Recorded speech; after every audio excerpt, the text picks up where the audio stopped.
Pike's pushed more and far enough ahead.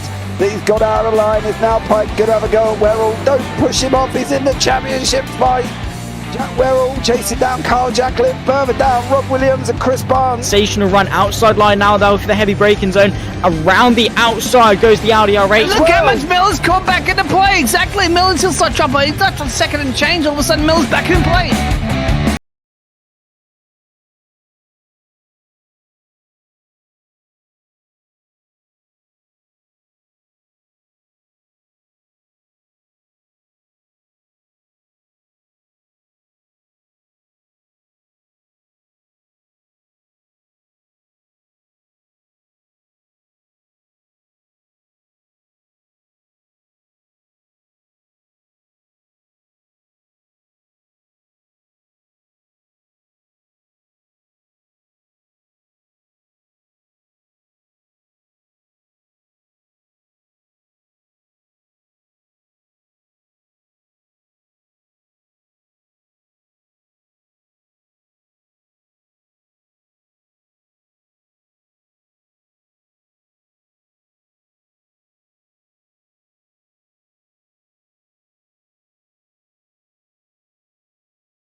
Coming down. Does he have it? Medeiros is going to get it. Oh, they're going to toss it. They haven't got it. He's on the outside line though, going into the fastest corner on the circuit. Surely this can't work. Dominic Ligner has got a sensational run outside line now though for the heavy braking zone. Around the outside goes the Audi R8. Look how much Miller's come back into play. Exactly, Miller's still start trouble. He's not on second and change. All of a sudden, Miller's back in play. Can Barry do it? Big Barry's going to do it. Big Barry.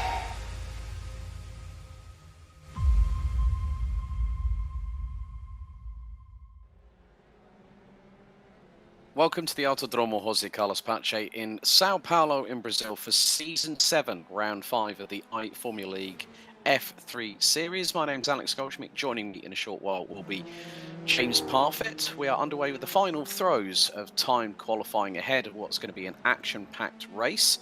So let's take you through the current running order as it stands in terms of the Pro and the AM classifications along with the team standings. Christian Glamstetter in the...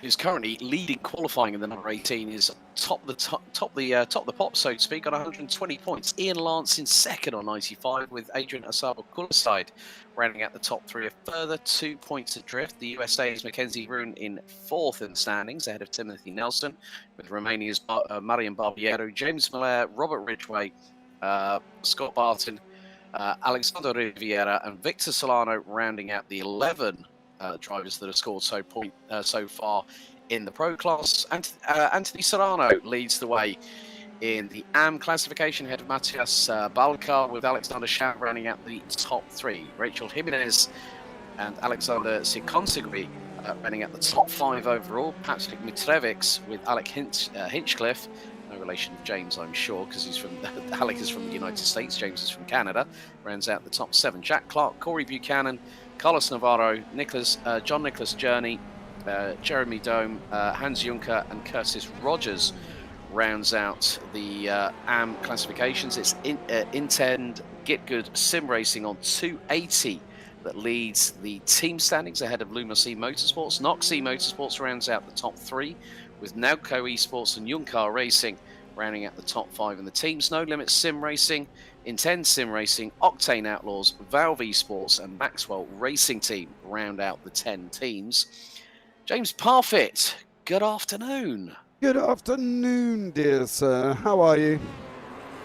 All good. It's been a busy time, but we are at the end of time qualifying. We've got Frederick Larson in the number 10, who was battling away with Derek Miller in yesterday's Super Formula action. If you haven't caught that already, well, after this stream, go and have a look at the JP Broadcasting Network and you'll see yesterday's round 5 of the Super Formula series at the very same circuit, but Frederick Larsson currently running P6 at the minute.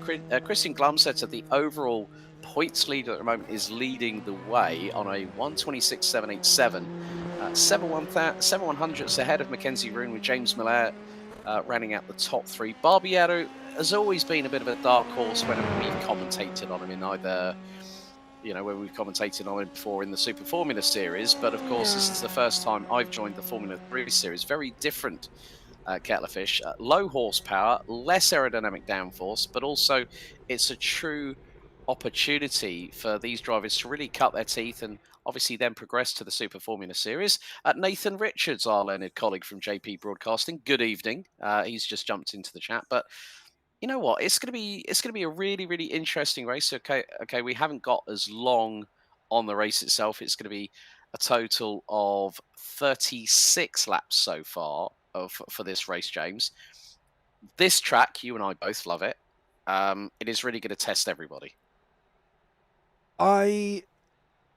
If I had a choice of where I would go in the world to watch motor racing, this would be it. I love Interlagos. Like, it is an amazing circuit. It's an amazing track. And these are amazing cars. Yeah, they're not big, burly, beefy machines, but at the end of the day, they've still got some pace on them. They've got their aerodynamic grip. They can throw them around as well. And I think this is going to be absolutely incredible. I think some of the racing is going to be awesome. I think, we're going to see lots of overtakes. We're going to see lots of moves here as well. Down, obviously, into Curva 1 through the center S's before they come out the other side for the Curva de Sol. That's going to be an interesting overtake position as well. But let's see if we can get the grid up here for you, ready to go before these guys jump up. Oh, we got the warm-up first. Sorry, my mistake. So then they're going to be getting down the Retta de Posta, down into the Sea of the Lago, up. If they can maintain their speed out of the Lago, they're going to be running up through the Ferradura. Are they going to go up the inside of Laranahara? Well, it's going to be an interesting one to see if they do. You can look coming out of SA and down into Pinarino, but it's going to be very, very tight. But that run through from Magello down into Juncao, again, you can make it up the inside if you're quick on the exit of Bico de Pado. It's got to be quick on that one before they make it up through Sabina de Boxes. And that's the thing. There's opportunities, but it's very, very challenging to make sure that you can get there. That's the thing, Alex. Excuse me for just a second. Mr. Goldschmidt having a bit of a sneeze there as we're on board with Alexander Shana. I had a frog in my throat. Sorry about that. You had a frog? Don't like them, mate. They go ribbit. Yeah, I think, like say, going through the center X's into the Sol, we saw a great move on Mario Barbiero by Gianluca Iano last night with the last few laps to go. I think it was 4 to 5 laps to go. But Barbiero in the Super Formula series, I'm wondering if he's going to employ the same sort of tactic that we see in this, because he always is the only one that seems to, during the warm-up, go into the grid position that he's allocated, because he got a lightning start yesterday. He went from 5th to 2nd and was battling for the race lead. We had a great battle between Frederick Larsson and Derek Miller yesterday. But of course, we see a lot of these people that weren't able to make it yesterday, Alexander Shana being one of them, Adrian Kulisai not being one of them. So at least the good thing is we have drivers that are competing in both series. And it really does give you an indication that this is sort of like the feeder series to the top tier. But everyone has just as much fun. And this is what the sim racing world is all about. It's about fun, it's about community, it's about making friends, and just having an absolute blast. Yeah, I think that's always part of racing, right? And that's the thing. You always sit back and you've got to realise what the purpose of it is here. Let's put this into perspective. I'm not going to go out and affect world peace if I win an F3 race in iFormula. Not going to happen, right? I can't put it on my CV. What's the point? It's not going to make me any more popular. It's not going to give me 1 million followers. I'm not going to make bucket loads of cash. There's just no point. Go out, enjoy what you're doing, enjoy the racing, have fun, come out of it if you make contact with somebody and go, yeah, my fault, your fault, talk it out, and I'm done with it. You're not going to change anything by winning this, and some people need to kind of remember that when I think they're going into the racing, and remember it going into the world. It's not going to change the world if you win the race. It's just something that you've got to go out and enjoy. Yeah, I completely agree. I mean, I'm not really the personification of someone that enjoys sim racing. Firstly, because of the fact I don't have a sim rig to speak of. Second of all, if I get behind the wheel of a sim rig,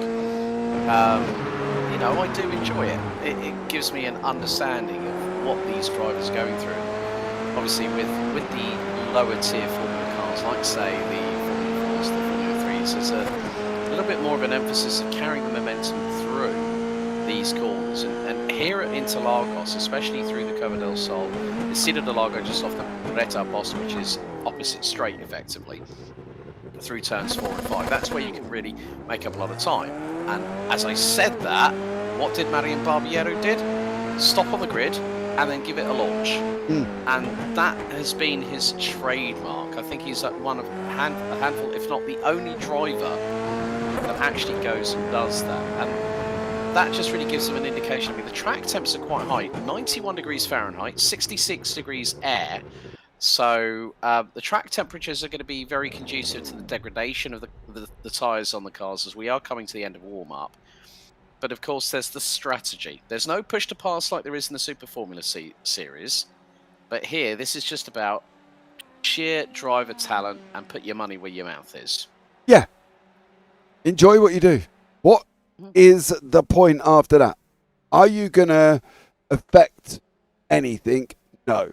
Go, have fun, enjoy yourself, and see where you end up. And I think that's one of the things that needs to be remembered. And overall, you've got to work on yourself. I think too many people worry about what others are doing and worry about what he's doing. I'm trying to get quicker than him, and and then you're like, okay, that's great, but worry about yourself. Concentrate on your own driving. Concentrate on getting quicker in your own right, as the grid is on your screen there, sir. Thank you very much, James. So here's the grid for round 5 of Season 7 of the iFormula League F3 Series. It's going to be Christian Glamsetter and Mackenzie Roon on the front row. James Miller and Marian Barbiero line up on row 2. Tyler Nelson and Frederick Larson, well, Frederick Højgaard as it says, but it's Frederick Larson as we normally know him, row 3. Anthony Solano and Rob Ridgway, row 4. Victor Solano and Ian Lance ran at the top 10, with Alexander Riviera and Alexander Sikonsegui on row 6. Alexander Shanna, that's a hell of a lot of Alexes there, including one in the commentary box. Alexander Shanna will be partnered with Rachel Jimenez on row 7. Alec Hinchcliffe and Adrian Kullerside, row 8, with Hans Juncker, Matthias Balkar, Jack Clark, Patrick Mitrevics, and Jenry Dome set to round out the 21 strong grid here at Interlagos. The 5 red lights are on. 5 red lights are out. We are underway and racing as Glamsetter will lead the field heading down into turn 1. And again, you're going to see one driver. That's Mackenzie Roon looking up the inside into turn 1 at the centre S's. They're going to go down the hill. Glamsetter gets the inside line for turn 2. Then that's going to put Roon on the inside for 3 at Curva del Sol. As the American gets through for the race lead, James Miller looking up the inside and also gets past Glamsetter on the run down to Reta Aposta. Yeah, Glamsetter there just got a little bit pushed out off that pole position with Roon and Miller making their way through. Tyler Nelson sitting in the backside off on the run up through decided del Lago up into the Ferradura. Now you can see Glamsetter alongside. Here he's trying to clear Miller, but it's just not going to happen. Is Mackenzie Roon with Glamsetter right behind him at the moment. Nelson and Barbaro is still there as well. Anthony Serrano into the mix. Everybody's made it through cleanly. No real dramas over lap 1 here, and I hope this continues for the next 36 laps. Looks like Jeffrey Durham didn't make the start, so we have got 20 of the 21 drivers that went out for the 25-minute qualifying session out on circuit, as they are making their way through into Merpolo at turn 11, through Jungsao at turn 12, and then into turn 13. This is where we're really going to see an increase in speed. Barbiero gets through on Nelson. Sikonsegui and Kullerside have dropped to the back of the order, and I think Kullerside has had a big old off and might have hit the wall. Yeah, we've got Jack Clark has had a moment as well. Hans Juncker, Balka there it seems to be flashing up that some people have had big old incidents, but I don't think they all were involved possibly on that one. But it looks like Jack Clark may have been here as well. Jack at the back, currently at the moment in that 097 machine. Yeah, I think he was just slow, to be honest, and it's picked up that he has. Oh no! There was a big old melee. Someone lost their rear wing in the process. So Jimenez in the pits. Kullerside was the one with the missing rear wing. So the Norwegian in the pit lane. So that's Balkar and the Junkar Racing 64. So we're just going to look at the replay here. So this is coming through. Oh, that was a bit of a late send there by Kullerside, and he gets bumped up into the air, and then there's his rear wing, and it goes, yep, bye. And it's gone off the chassis. But in the meantime, Mackenzie Rooney started to open up a gap to about 5.5 tenths of a second ahead of Mrs. Glamsetter. Romania's Barbieri rounds out the top three ahead of Moller, Serrano, Riviera, Højgaard. Serrano is actually the leading AM class driver in this field, and he's currently qualified P7, currently running P5, so a good start for the 013 as they again make their way towards completing another lap. There's James Moller in the Noxie Motorsports number 9 car, currently running P4. Serrano will have the slipstream, but look at the train behind the two of them. Rivera, Højgaard, Larson, Solano, Ridgway, Lance. Shannon's not too far away from the back of the train as well in 11th position. So we run on board with Frederick Larson. Glamsetter sets the new fastest lap of the race, 1:27.760. Larson having to lift off and go onto the brakes, heading down into this descent through the centre S's, and there's a very adverse left-hand down camber, so that could probably rip a little bit more degradation out of the left side tyre there. Yeah, it's very tough, but they've only got 36 laps. I think they might struggle towards the end here, but I'm not really too worried about this early to middle phase. I think, you know, I've seen drivers take these cars a lot longer, and the tyres have been relatively okay. You know, we're on the front right suspension here of Højgaard as he's going up now through the Ferradura into Laranjara, currently into SA, the right-hander. Watching on that inside, he needs that curb. You need to get the car rotation in through Pinorino we go, and off up through Pico de Pado. He's not going to be close enough to be able to send it up the inside too far back, but we'll stay on board with him because I can guarantee on that run out of Juncao, if he can get a good exit here, Alex, he will be up and around there as well. Let's see if we can get on a hot lap during the race with Frederick Larson in the number 10 from Lumos Motorsports. So coming up the hill through out of turn 13 through into turn 14, so passing through the Subida's Boxes complex, and then it's they're going to be flat out, and these drivers are hitting a big old top speed. You're going to see that Malera is going to pull, well, it's Riviera, I think, that might be pulling to the right hand side or the left hand side of Serrano, heading into the centre S's. So into turn 1, so left hand camber, lock up there from Serrano. Riviera looking to the inside, but look at the run that Larson's got. He's really carried the momentum through. He's keeping it to the outside out of Curva del Sol, down the Reta Posta through into turns 4 and 5. Larson very quickly could factor very much into this, so we got running confidence with that was very no! Contact. Larson and Serrano come together as a direct correlation. Larson went for a gap that didn't quite really work out, so we're just going to see it from the track side. So you can see that Larson's getting a real good run, and then closes the door, bang, there's the contact, and both of them spin out of turn 4. Yeah, Serrano shut the door on him. You could see what Larson was trying to do. He was trying to follow the car through in front. I don't think he was expecting the car to close the door as much as he had, and now he's just lost another position there to Alex Hinchcliffe. We've got Rivera here who's got Lance and Shana behind him. Shana in the Lumos Motorsports, Lance in the same team, of course, and Rivera further up the road. But yeah, you could see what he was trying to do, and he had the right idea. Follow the car through, the gap's there, follow it through, and just unfortunately the door's shut, and I don't think he was expecting that door to close. Ian Lance now going alongside Alexander Shannon down the start-finish straight, heading into turns 1 and 2 here at the centre S's. That's the change for 6th position, as Shannon loses a place to Solano in the number 1 car.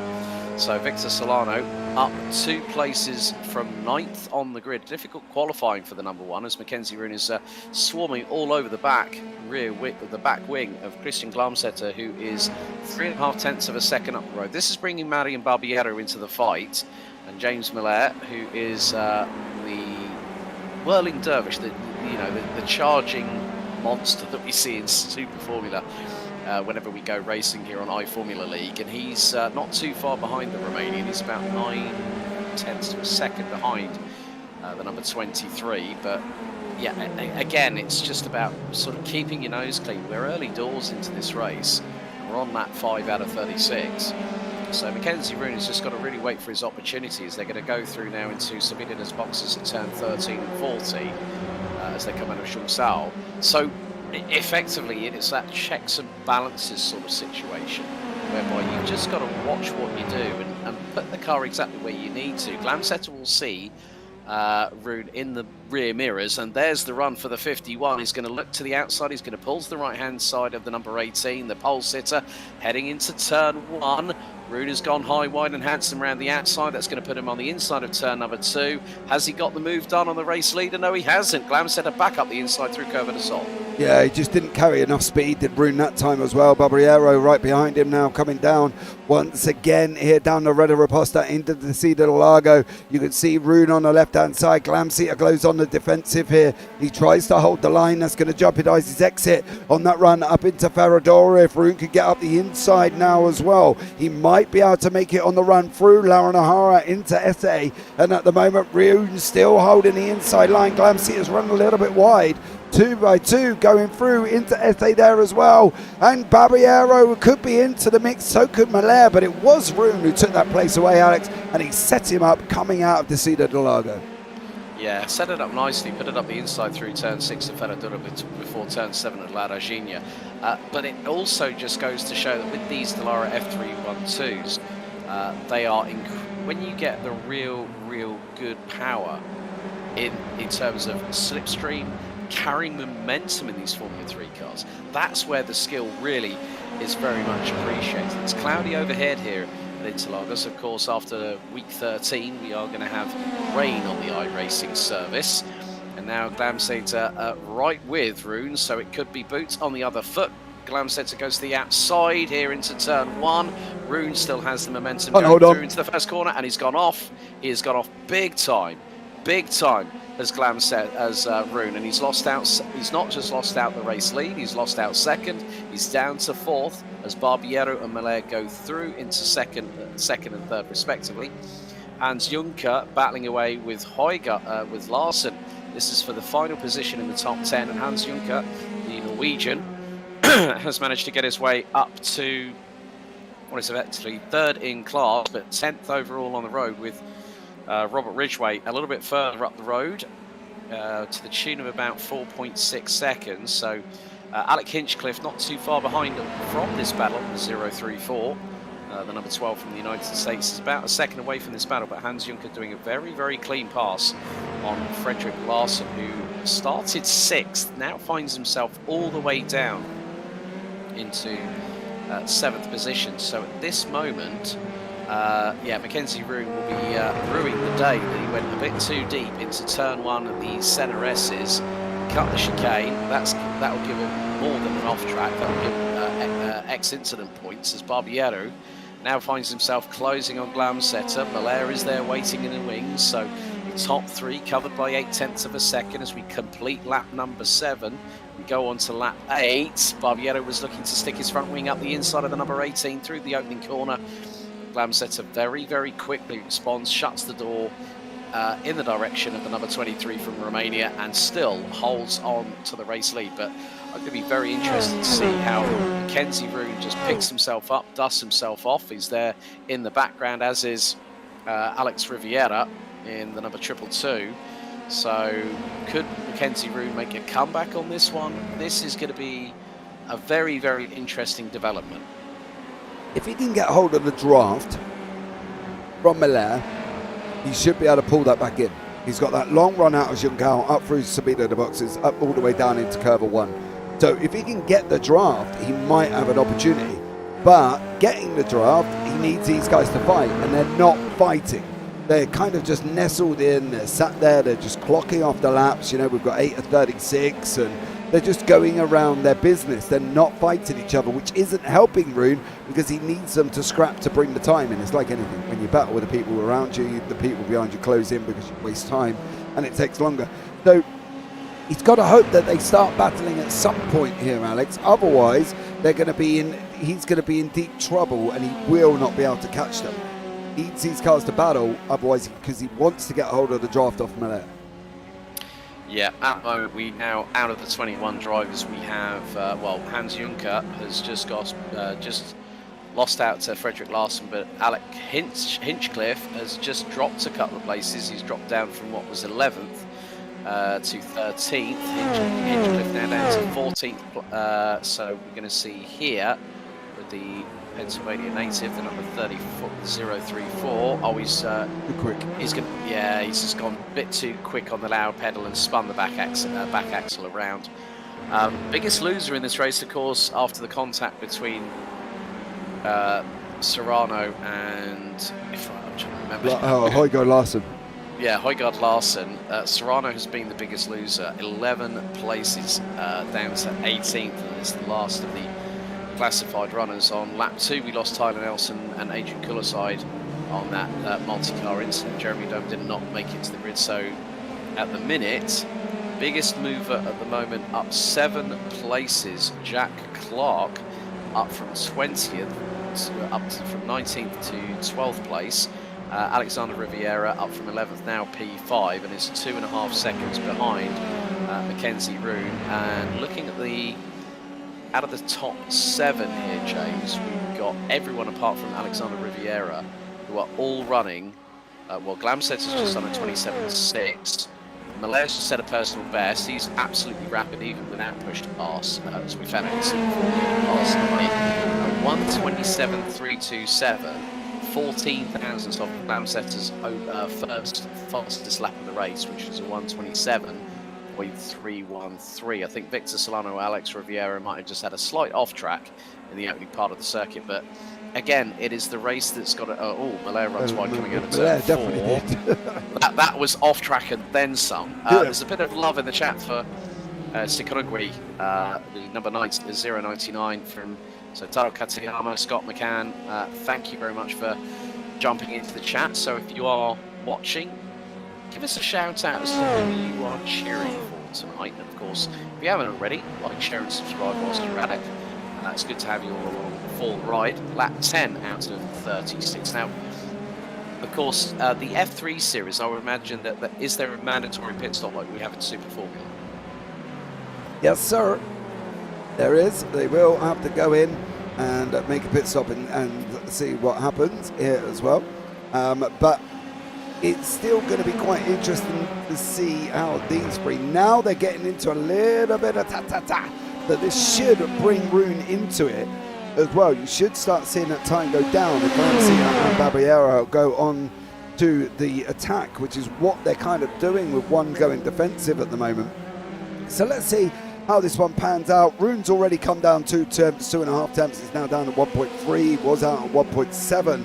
Coming up from Junkao, so he's pulled in a little bit of time already. And it just goes to show that slight little battling can bring the time down, and that was only slight batter. Barbiero and Glamset have come to contact through turn 4. It's a repeat of what we saw with Larson and Serrano, and James Malaire and Mackenzie Rune now profit big time. So does Alex Rivera, and they round out the top 3. So we get the run down the Reta Posta into the first part of the Cida de Lago. So Barbiero looks for the move up the inside. There's the contact. There's the contact. So it looked like Barbiero was opening up the steering and Glamset was just trying to close the door. He knew that Barbiero would have been to his inside because he would have got a face full of mirror, a face full of colour in the mirrors. Yeah. So that just goes to show turn 4 is a pinch point, and especially when one big incident, as Adrian Kullerside found out on lap 2, one big massive incident will if you're out of the race and you've got suspension damage, you've got bodywork damage, you could be very much out of this race. And Barbiero finds himself all the way down in 7th position, a second off of Ian Lance, who is trying to battle away with Vince Solano for position. Lance did get through briefly, but yeah, it is now Lance ahead of, it's Lance behind Solano, and they're still battling tooth and nail side by side through the Center S's and into Curva del Sol. I think Lance got the move done, yes he did, and Solano's going to be right back at him down this straightaway, the Retta Costa, and that was very close indeed. Solano trying to get very, very close. He was bump drafting the rear wing of Ian Lance going into Decided de Largo at turns 4 and 5, and he's got the run again through into 5. He's going to look for the opportune moment to go through in the inside into more contact, and bodyworks all over the shop, and Lance has lost his nose cone and his front wing, and Solano rejoins. Again, more dramas, and it is in that complex turns 4 and 5 where we saw it happening. So you've got here, it's basically Ian Lance has gone, I think he steered left, and look at the bodywork, just literally flies off through out of turn 5, bang. Yeah, there's a massive gap. I'm not saying there wouldn't have been contact because Lance was sliding in, but there was gap there, should we say, beforehand. Yeah. So, unfortunately for these guys, it's a tough one, but it is what it is. The joys of racing, sorry, I get my teeth to work here, with multiple nations across the world. So there you go. You can have a look at the moment on Solano's car. You can see he's missing the whole left side. You can actually see underneath his bodywork there as well for Solano. So that's a shot we haven't seen for a while. Looks like he's got his radiator hanging out there. Yeah, you've also got the upward-facing exhaust pipes. You've got the inlet manifold, the radiator. You can see the so he'll effect a fast repair, but then also the car has now gone back on off the air jacks. Mitrevix has been in the pit lane, as well as we run aboard with Alexander Shana, the 045 from the US, representing Lumos Motorsports, currently running P7 as Robert Ridgway from Atomic Racing in the number 17 gets through. Nice little move there. I think that was through La Lagina in turn 7 on the run through to SA. So again, if you can tee it up like we saw in Ferradura a little bit earlier on, when it was Rune versus Glamsetter in the early stages, that just it's just you're carrying all that momentum through T5, so you're building speed, and you know that it's going to be 2 fast right-handers, but then you've got to be hard on the anchors into SA at turn 8 as Matthias Balkar from the Czech Republic, I believe, is trying to close on Alec Hinchcliffe for 12th position. So yeah, it really has been an interesting first third of the race. We're on lap 14 out of 36, and Larson now closing on Ian Lance, who after that moment, well, Ian Lance is running without a front wing. That's going to hurt the aero big time, as Larson's got a big old rate of closing speed, pulls the inside down the start, finish straight into the centre S's, and that is the Dane through at turn 1. Yeah, nice simple manoeuvre there as well for Højgaard Larsen. He made it clean, which was always a good start. You can see there as well. So I think for him, he's done what he needs to do, but now it's down to Lance. You can see the time starting to come down. It needs to be about below 2.5 to really make a massive difference. And I don't mean 2.5 seconds, guys. I mean 2.5 tenths. So they've got to be aware that he's got to get within that. To get that run out of Junção, mind you, he's got to be if he can get 2.5 tenths, great. He can afford to get out to 3 tenths, but he really cannot afford to get out any past that, because if he gets out further past that, Alex, not going to be able to get there by the time he gets to the turn 1 down into curve 1. So for Lance, it's important, but I've also got a funny feeling there as well. How Lance? No, he hasn't. I didn't think he did. He's got no front wing. That's going to hurt his aero big time, especially with the downforce on the front axle. Zach Sweeney, good afternoon. He's just jumped into chat as well. Like, everyone's got time to kill before their respective other broadcasts tonight, but yeah, I mean, Lance is hemorrhaging time. They've just got past the number 04 of Patrick Mitrevix, who was actually in the pit lane. Victor Solano is still in pit lane at the moment as we ride on. So that is Hinchcliffe on Clark.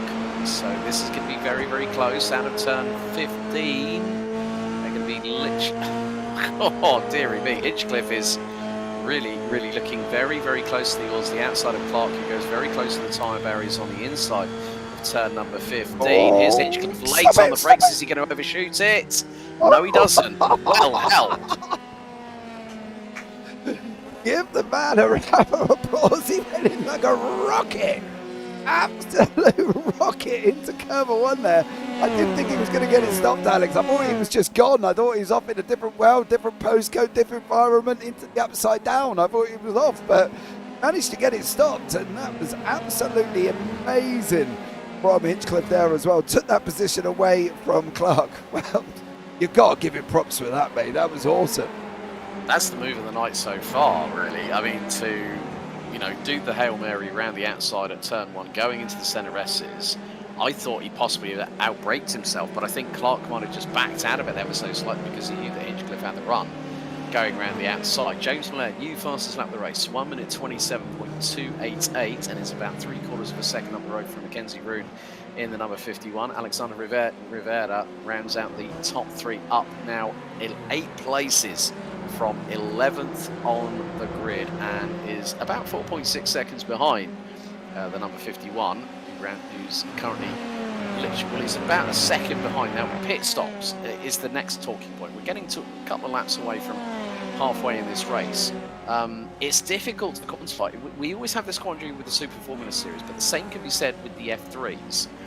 I mean, it can be a case that with this particular time to circuit, if you've got a good run of pace, you don't want to upset that rhythm, so you might sort of hang back and wait until everyone's possibly pitted, and then decided, well, hang on a second, I might be, if they've got a slipstream, they've been able to use it during overtaking, that's going to give them a little bit of an added benefit with regards to fuel mileage per lap.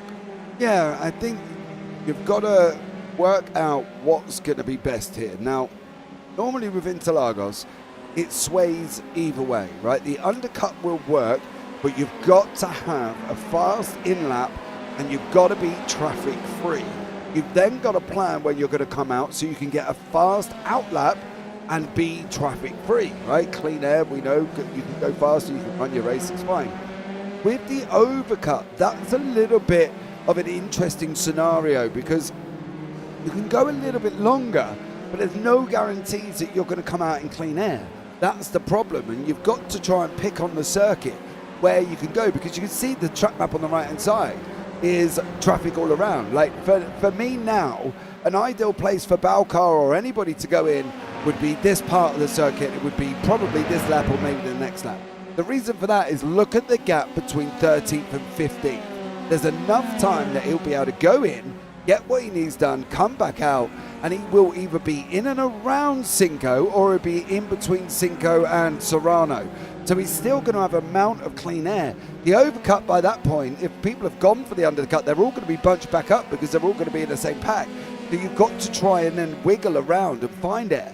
So it's a very sort of difficult situation, but you really want to plan where you can come out, because if you don't come out in the right place, neither strategy is going to work. It's going to be very tough for you. Yeah, it is a case of sink and swim whenever it comes to strategies regarding pit stops. As you said, between Rachel Jimenez and Cinco, 14th and 15th, there's 26 seconds, so Rachel could pit and still maybe get the opportunity to be behind. But Balcar goes off the track out of what our good friend Mr. Dean Biggles likes to call rookie corner. Well, I think it was turn 8 at SA just had a bit of a moment through as we go through into Pico de Bato at turn 10, which is effectively rookie corner. So Balcar in the 064, currently running 14th, but is effectively running 6th in the AM classification as we speak. So yeah, Malaya doing a pretty good job at can we Tara Ketsuyama says, can we just give Cinco a F2, I think it's F2 car at the pit stop. F2 car at the pit stop. No. No, I'm sorry, Taro, we can't do that, mate. But yeah, I think it is a case of, how do, if Malaya and Roon pit at the same time, because one will cover off the other, and that's you know, when you're in the battle for the race lead, that's always a guarantee that if the drivers in first and second are within a second and a half of each other, sometimes the person in second position will possibly go for a slightly shorter pit stop in the box. And we have had it before where people have decided to go into the pit lane. Let's see if they do. No, they don't. Well, yes. Mackenzie Roon, that was lastminute.com, wasn't it? He'd gone across the line and then decided to dive into the pit, so he's going for the undercut. I'll be interested to see what his pit stop time is. Yeah, I don't think, for him, I think he's in that prime position he's in now. Should relatively come out between 8th and 9th. I think that should be roughly where he'd end up. If he can get the run, he might even come out between 7 and 8 here. So he has it looking like, is he going to make it out past 7? That's the problem there as well. So Mackenzie Roon comes out between, 6 and 9. So he's found a nice little gap of air now. And now he can just push full pace. He's got Shana in front of him who's doing 1:27.45s. Not slow, not by any shape of the imagination. He's on a 1:28.49 as we're going into the time. But you can see Roon, he's got nothing in front of him. And that was what I was talking about. Finding that clean air, finding that space, and Roon did that. And he did it really well. Yeah, I mean, Mackenzie Roon can do effectively hot laps. In the meantime, Frederick Larson has been in the pits as James Miller has a slight moment off track, but he's got a 6.6 second lead over the 222 of Alex Rivera. With Christian Glamsetter, pole sitter, race leader up until earlier on before the contact between him and Mackenzie Roon, which sort of both got off track. But Glamsetter at that, well, Glamsetter and it was Glamsetter and Barbieri, wasn't it, that went off? And now we're seeing Miller and Riviera closing that off. Glamsetter's also in the pit, so they're trying to cover off Mackenzie Roon, who is not that far away from crossing the stripe, and there is the 51. He's now making his way through turn 13, through 14 and 15, so he's going to come across the line now. Still stationary. Still stationary, so Mackenzie Roon now finds himself 8.4 seconds behind Marion Barbiero, so this is a very, very good position. Glamsetter was only in the pits for 7.1 seconds. Oh, no, he's locked out. What a... I cannot believe that. No, he's had to wait. He's had to wait because of that blunder he's just had exiting the pits. That was Robert Ridgway that got past him. Good night, sweetheart. Well, it's time to go. That was it. It's gone. It has literally gone for Glamsetter. He's gone. He's gone. His headspace is not even there. You know, he's now realised he's going to be in that car. He's going to be smoking. He's going to be red ragging to a ball. His head's going to be pink as a tomato. And all we're going to do is just wait for the pop. And what's going to pop is he's either going to make a drastic bad mistake or he's going to rush something.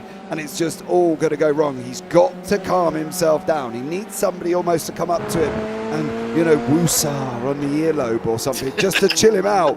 Because I can guarantee, Alex, he is red rage flaking to a ball about now. It is incredible.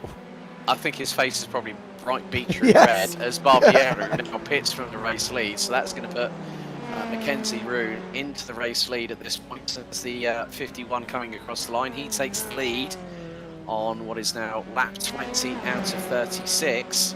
So yeah, this is, you know, it's now about the fight back. Glamsetter has got to do what he can. He's ahead now of Alexander Shanna, who was with him. Shanna's going to go for the move.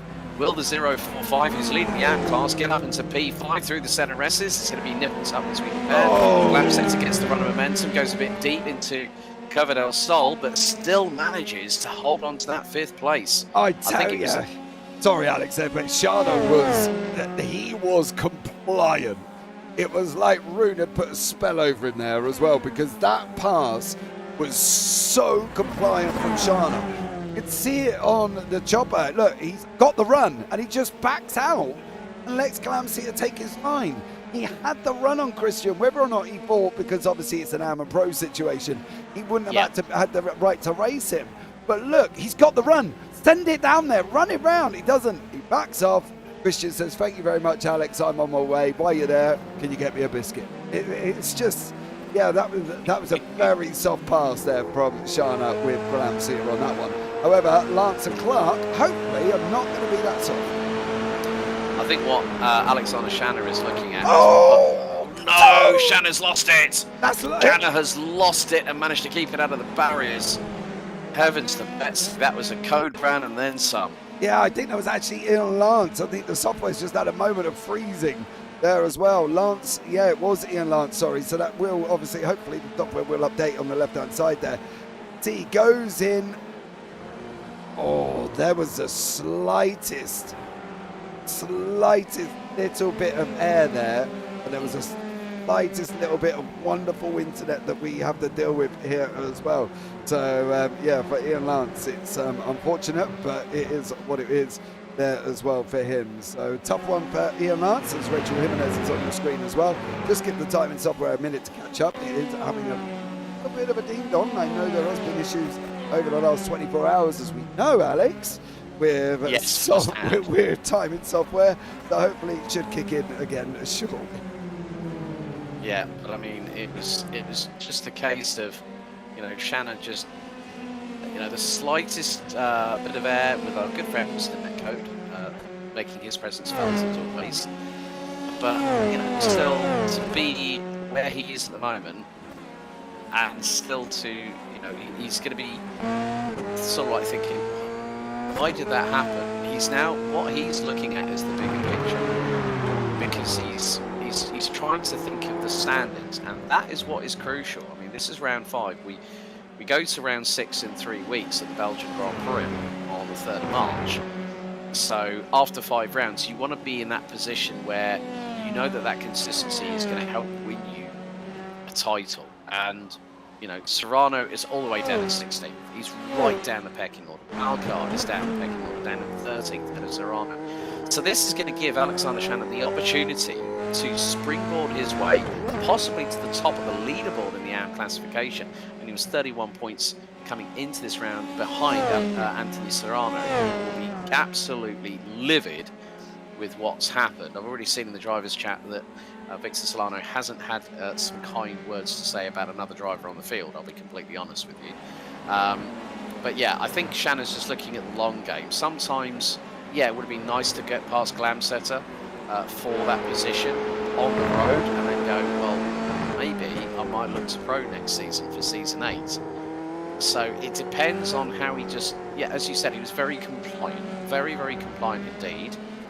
But then Mackenzie Roon, at this point, you know, looking back at what we've already had so far, Mackenzie Roon hasn't won an overall race. I mean, Christian Glamsetter won 3 on the bounce. He won the British Grand Prix on the 14th of January, then won at Hungary, then won at Spain. Timothy Nelson won round 4 last week at Kota.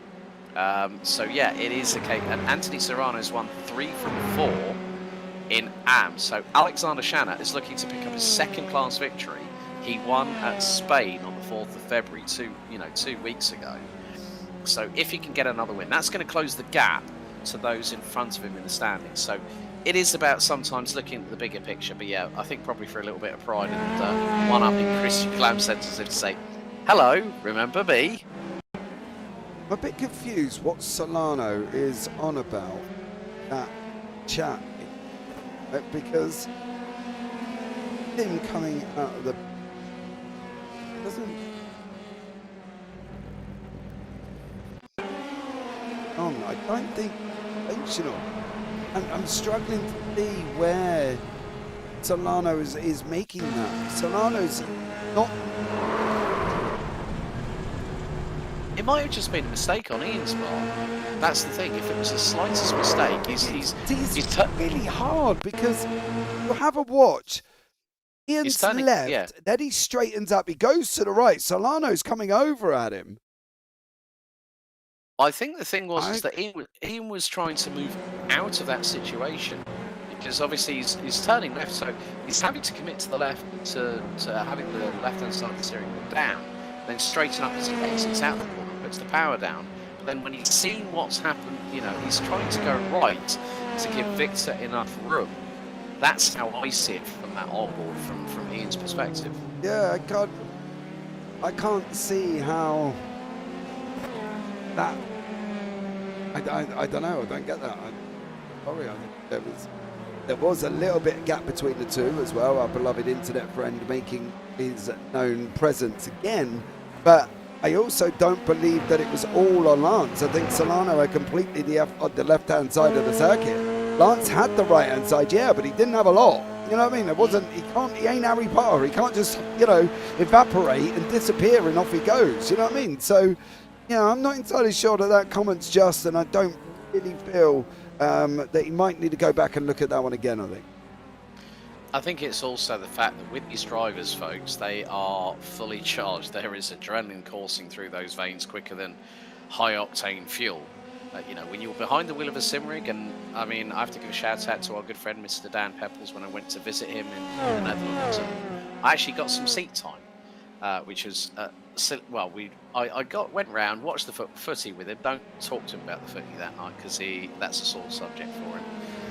But yeah, I just went on iRacing, had a little bit of a go, and I understand a little bit more from that perspective, whereby that you've got to really sort of, when it's racing against other drivers, whether it be AI or whether it be like we've got here, we've got 10 laps to go. So we are fast approaching the conclusion of round 5 of this season. Here on season 7 of iFormula League F3. And who are we riding on board with at the moment? Is that Rachel Jimenez? Rachel Jimenez in the 067. Currently running P4 in class and is ahead of Jack Clark in the 097. So by about a second and a half. So Rachel's been doing pretty well. Has moved up 3 places from starting 14th on the grid, as we're going to get a real understanding of how close they get to the barriers and then how close to the tyre barriers. Rachel was like literally nigh on so close it would have scraped the sidewall. Yeah, but we all do it. That's the thing. We all do it at Interlagos. We run as close as we can, and it's almost like running the wall at Watkins Glen in the bus stop. You've got to be inches off the wall to be able to not get bounced up in the air. Obviously, this is a little bit different because it's flat, but they will always take that shortest route and run it as close as they possibly can and leave it there as well. So Anthony Serrano, unfortunately, looks like he's just had a bit of a ding-dong here. Whether or not this is all on his own, I got a feeling it is. The back end's going round. I could do that from a mile off. He got loose, and unfortunately, around he went. So that's Serrano, unfortunately, dropping down now as well. He is all the way down in...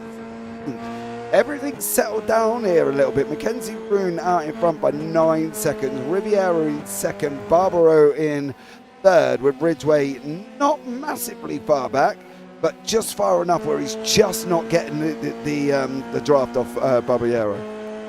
No, they've been running quite consistently low 27.8s from the pair of them as they go into Descida de Lago at turns 4 and 5.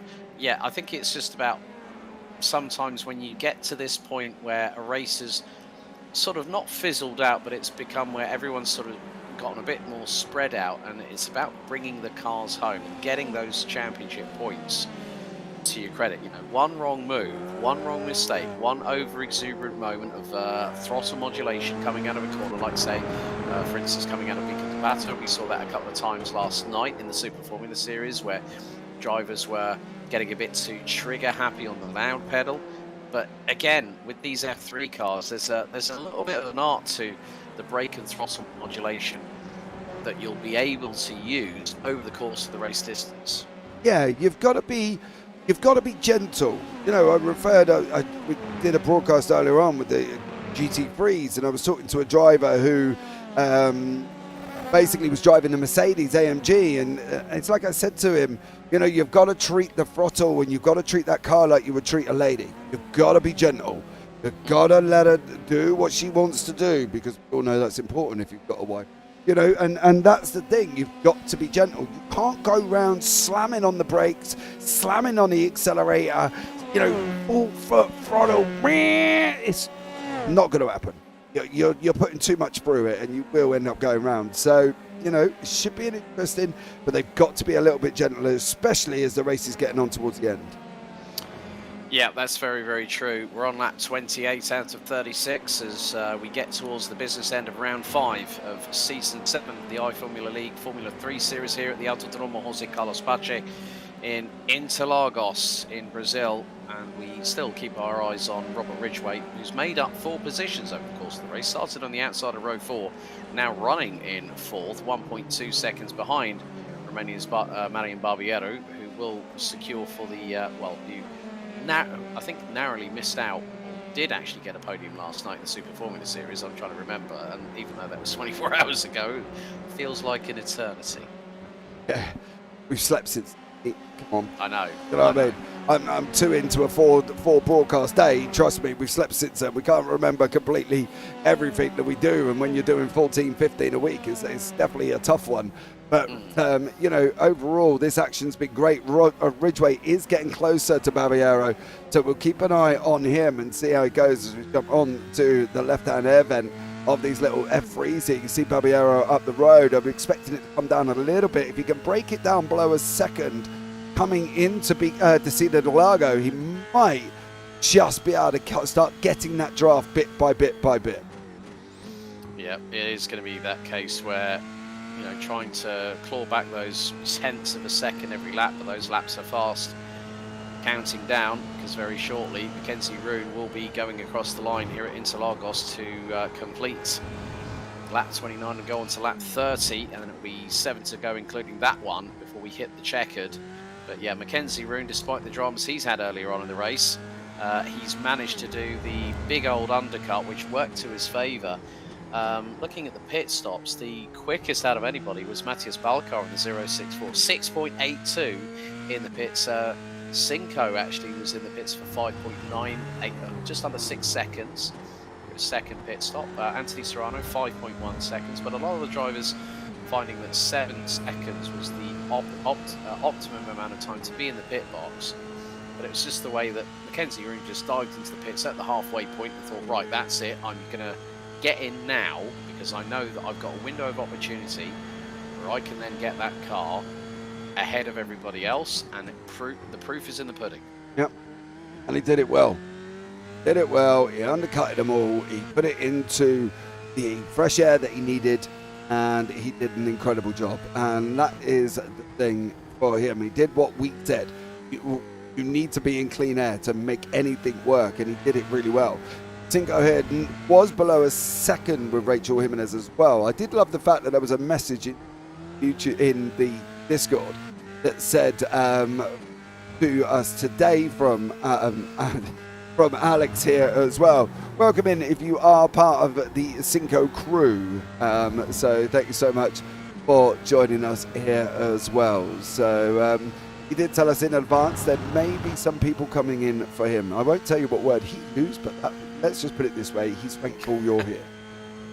Exactly. It's always great when a driver has a bit of a fan club, whether it be IRL or whether it be in sim racing. And, you know, it just goes to show that people are always there to cheer you on. And that's also a motivational spur for these drivers. As we're riding on board with Cinco, about 6.5 tenths of a second behind Rachel Jimenez in the 067. And this is effectively for what will be 5th in the AM class.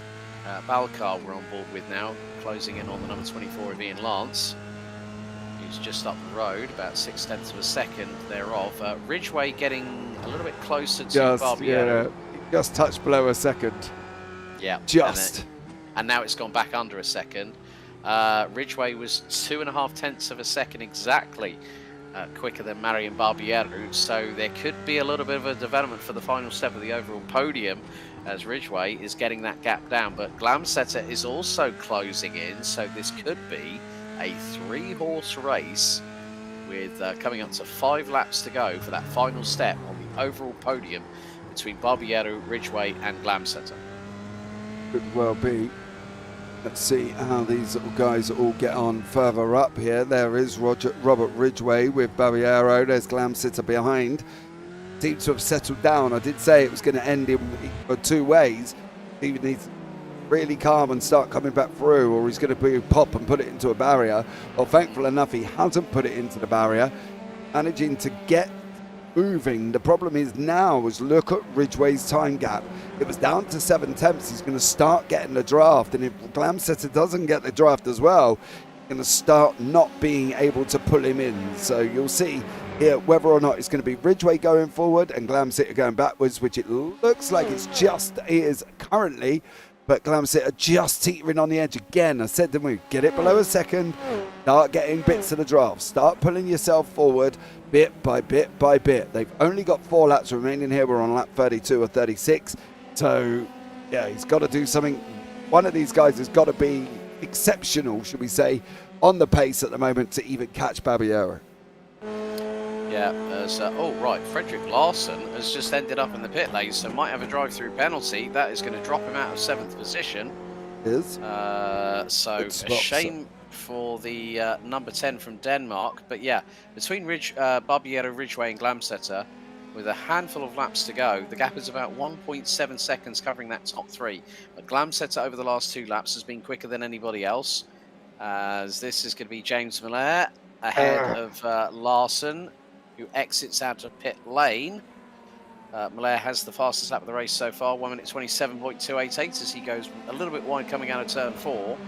But now Glamsetter just keeping an eye, is quickest in sector 1, quickest in sector 2, quickest in sector 3.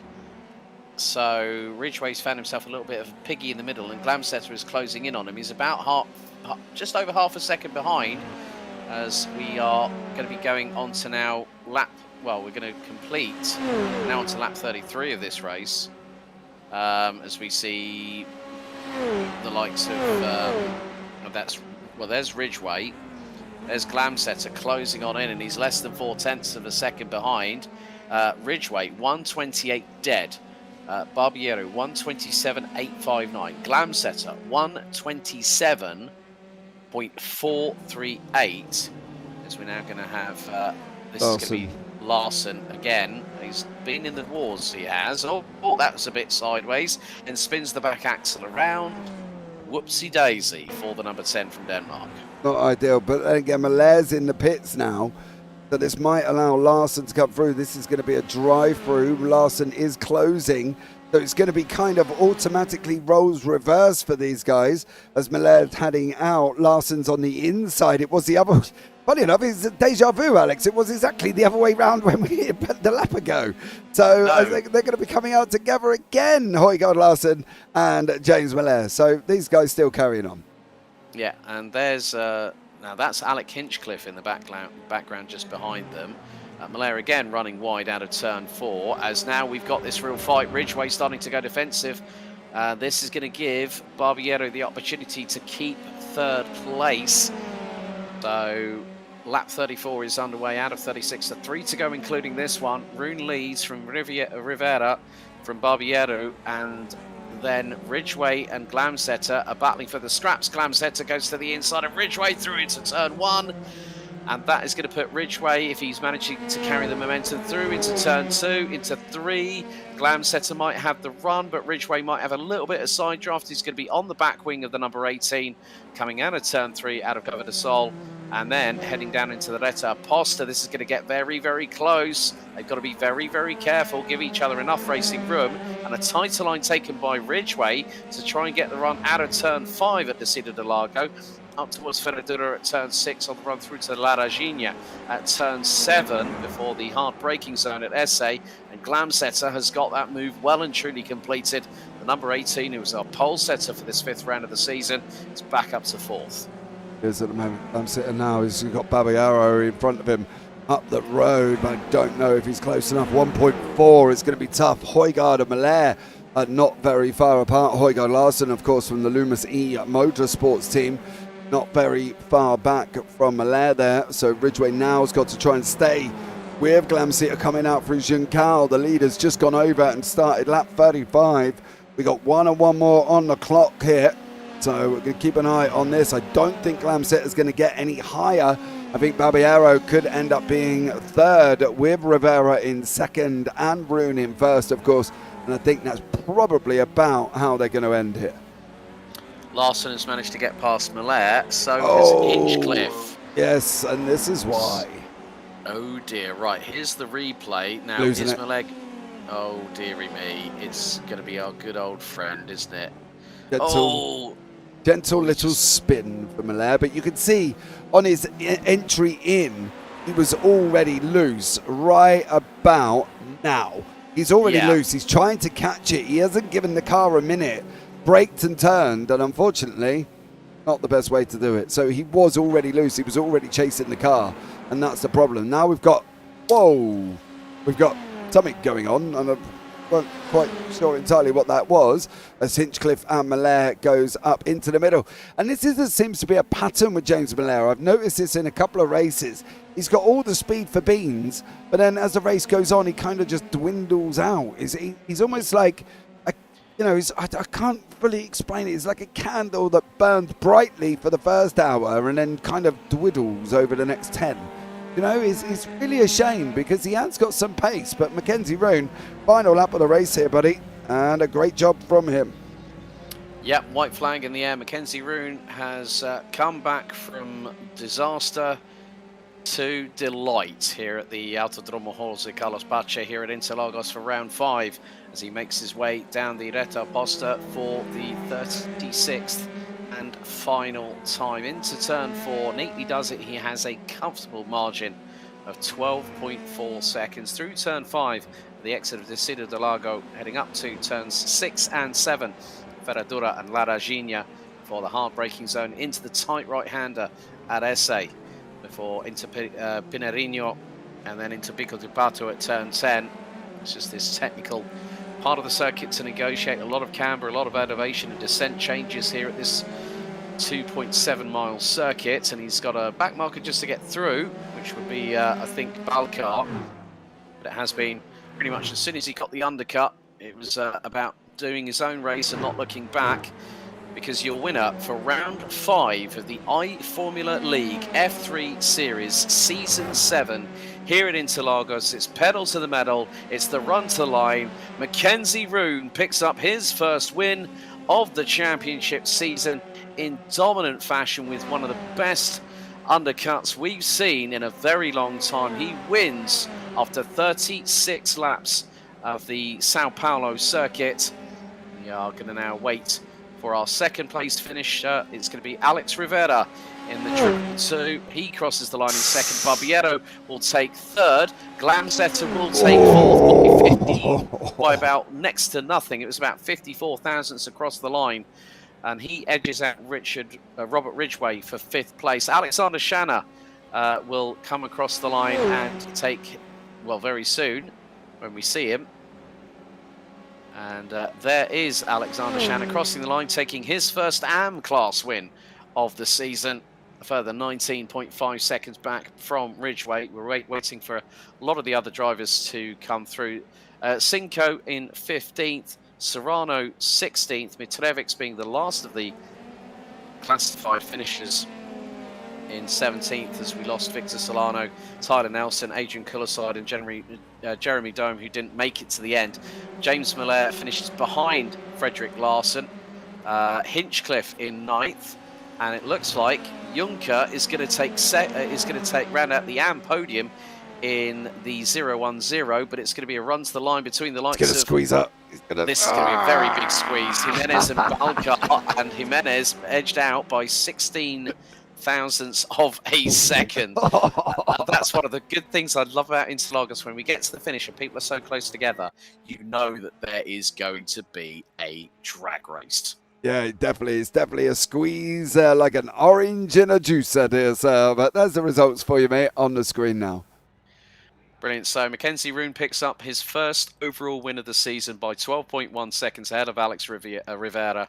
Marian Barbiero picks up a podium in the number 23. Christian Glamsetter started on pole position. Dramas for the Norwegian means that he ends up 4th. Robert Ridgway from Atomic Racing rounds out the top 5. Congratulations to Alexander Shanna in the Luma C Motorsports number 45, picking up the AM class win in 6th ahead of Frederick Højgaard Larsen, James Malaire, Alec Hinchcliffe and Hans Juncker, the latter two rounding out the AM podium. Ian Lance, Jack Clark, Matthias Balcar, Rachel Jimenez, Alexander Sinkanagui, rounding out 15th, Anthony Serrano, Patrick Mitrovic being the last of the classified finishers. And early on in the race, we lost Victor Solano, we lost Tyler Nelson, we lost Adrian Cullerside, and Jeremy Dome, unfortunately not able to make it to the grid. But now we're going to head to the interview room, where I'm going to quickly wrap this show up, and we're going to speak to some drivers.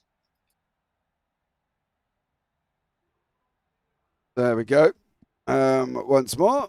Alex, who would you like for? Let's bring in our overall race winner. Let's bring in Mackenzie Roon, because he's done an absolutely sterling job. Mackenzie, hello there. How you doing? Congrats on the win. Hey, doing good, guys. Thank you. The undercut strategy you had was absolutely mighty. You pick up your first win of season 7 by a big margin, 12.1 seconds. That must be finally good to get the monkey off your back, so to speak. It feels really good, especially to do it at this track. It's just such a blast. You get into a flow. I was kind of in the zone there at the end. I really wasn't even paying attention to the race. It was just having a blast.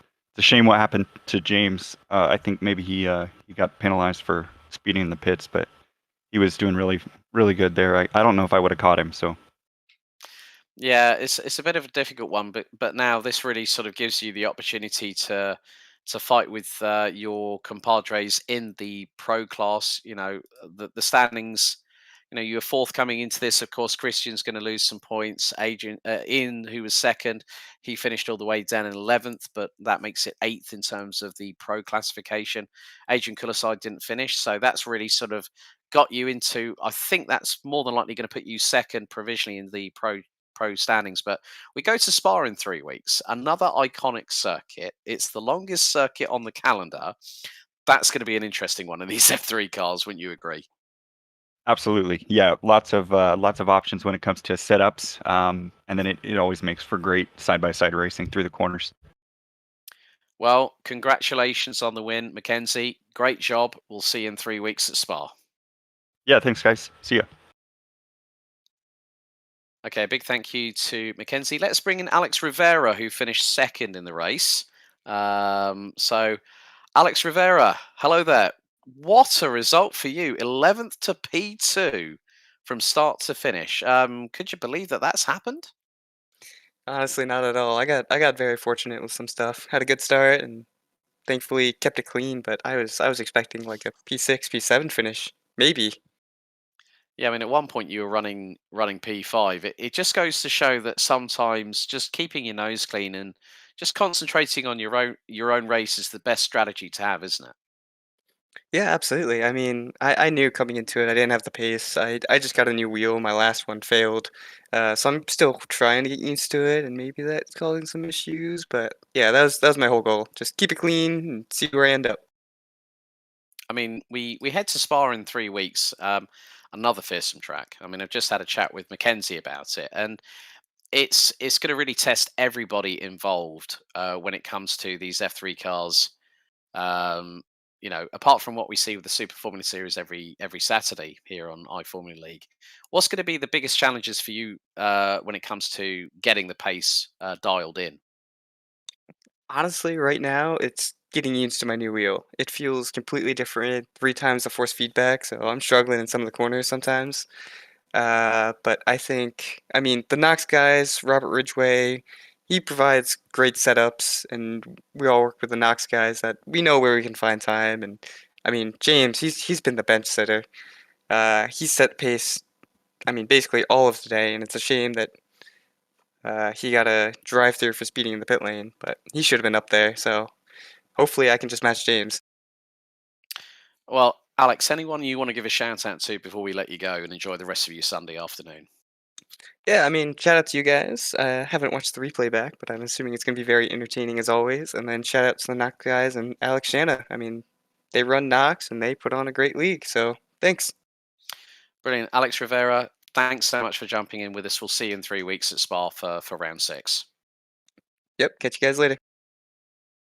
Okay, we're going to try and wrap this up as quickly as possible. So you know what we're going to do is I'm going to bring in 3 drivers all at once. So let's bring in Alexander Shanna, who won the AM class, Marian Barbiero, who rounded out the top 3, and Christian Glamzetter as well. So let's first of all turn to Alexander Shanna. Congratulations, first AM class win of the season. Must be a pretty good feeling after that. That's actually my second one this season, Oh, but it is still just as good of a feeling. Second one. Sorry, my apologies there. It's been a long week, but yeah. How does it feel to pick up your second win of the season? You know, this is really going to help you springboard up the leaderboard in the AM classification. After what has been a very topsy-turvy race. You know, there were quite a few incidents we saw in both classes. Yeah, it seemed for the first, handful of laps at least, and then a little bit later, some of the cars that spun out were catching up to the slower cars, and we had some more incidents. It was just try and stay alive, and I mean, the couple of the other guys had much better pace than I did. Half second, 0.6 of a second faster, but they just happened to get taken out in some of that first couple lap scuffles, and it ended up benefiting me. I ended up about halfway through the race. It was just nobody was there in front of me anymore, and it was kind of I don't want to say a boring race, but it was a very uneventful second half of the race. Well done, Alex. Anyone you want to give a shout out to before we let you go? Just shout out to the team. Lumos guys. Ian, I'd seen get bumped in front of me. Him and Solano were fighting pretty hard side by side, and I think a little bit of netco got him. So shout out to Ian keeping in there, getting some points for us at the end, and then Rachel as well, other teammate. Shout out to her, and then the Knox guys as well. Lumos and Knox teams are sister teams. We were all working on strategy before the race. And then always got to give a shout out to the wife because she allows me to do this for a couple hours on the weekend. So shout out to her. Brilliant. Alex Shanna, thank you so much for joining us. Marion, let's go to you. A podium. It was very, very difficult this week. We always have a nice conversation on the Super Formula series. But still to finish, to round out the podium after what was a very close fight for that trick we see in Super Formula. You line it up on the grid and get a great start every time. Hey man, well, it was a scuffed race. It could have been a very good race in the beginning. The first couple of laps were quite good. Me and Mackenzie were there, and I thought we can do something to get a win. We got a win eventually, so that was fine. But unfortunately, I had a contact with Christian. It was mostly on me. It's a bit difficult to judge the braking point into that corner, but still, I braked a bit too late. I was trying to get an edge on him because he's very, very quick. So I saw Mackenzie spinning, and he was something like 2 seconds behind, and I was trying to stall the guys so he can catch up, but for sure it didn't go as planned. So up until then, it was good, but afterwards, I don't actually know how I managed to go into P3. I think some guys got some penalties, right? Like James and Christian had an incident in the pits, I heard. Yeah. Well, Marion, looking forward to Spa in 3 weeks? Yeah, for sure. It's one of my favorite tracks. So both in Super Formula and this, I'm looking forward. Brilliant. Well, Marion, anyone you want to give a shout out to before we let you go? Shout out to you for doing this broadcast. Those are excellent. I really enjoyed them. Brilliant. Marion Barbiero, 3rd place. Well done. We'll see you in 3 weeks at Spa. Let's turn to Christian Glamsetter. Christian, great qualifying session, but the race didn't pan out as planned. Obviously, the incident between yourself and Marion early doors put you both on the back foot. And, it was close, but not close enough to get that final step on the podium after a difficult race for you. Yeah, I was really hopeful after qualifying P1, but the entire field was so close. So I was expecting a good battle the first couple of laps, but it was like driving bumper cars for the first, I think, 7 laps. I got hit twice on lap 1, and then Marian missed his braking point and ran straight into me. I also messed up the pit exit. I spun, and then on the final couple laps, it was very tight. I think one more lap, I could have gotten P3. Yeah, I mean, it's never easy when you've got you're trying to judge coming out of the pit lane correctly, and it's very much a tightened version of the Senna S's, but still to come away with good points, of course, keeping your lead in the championship standings in the pro class. we head to Spa in 3 weeks. How are you feeling about that one? Good. Usually I'm quick around Spa. We'll see. I'm usually quick around Interlagos as well, and it didn't pan out so good. So we'll see in 3 weeks. Well, Christian, thanks so much for taking the time to briefly talk to us. Anyone you want to give a shout out to before we let you go? Yeah, I would like to shout out to you guys for these amazing broadcasts. Every time I love watching the races back after a tough race, just relax and watch everything back. Brilliant. Christian Glamsetter, thank you so much for joining us. Well, that has been live coverage of the iFL Formula 3 Series Season 7, Round 5 here at Interlagos. He's been James Parfitt. My name's Alex Goldschmidt. Don't forget, we've got PPR racing coming up shortly at 7 p.m. and IGP Formula 3, IGP Fun Formula 3 later on tonight. That's it. Thank you for watching. If in doubt, flat out. See you very soon.